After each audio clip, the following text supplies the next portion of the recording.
कदी है दाने अपन दिल होकार के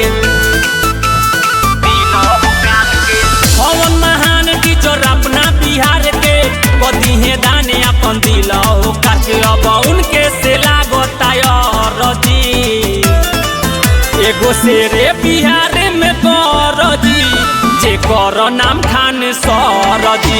एगो शेरे बिहार में करजी जे कर नाम खान सरजी। खान सरजी खान सरजी खान सरजी। सारा विरोधियन के कह देले फूल हो कीचड़ में खिलल एगो कमल के फूल हो। कीचड़ में खिलल एगो कमल के फूल हो। सारा विरोधियन के कह देले फूल हो कीचड़ में खिलल एगो कमल के फूल हो। केहू कहता उनका के फरजी एगो शेरे बिहार में गरजी जे कर नाम खान सरजी। एगो शेरे बिहार में गरजी जे कर नाम खान सरजी। खान सरजी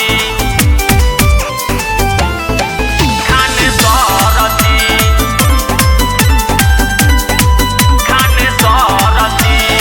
पहिलवा दासर के पाँव नहीं जाला कैंसर हॉस्पिटल खुलल भइल बहाला भइल बहाला भइल बहाला। पहिलवा दासर के पाँव नहीं जाला यूपी बिहार में डंका पिटाला। सनी पटेल प्रिंस के बाटे मरजी एगो शेरे बिहार में गरजी जे कर नाम खान सरजी। एगो शेरे बिहार में गरजी जे कर नाम खान सरजी।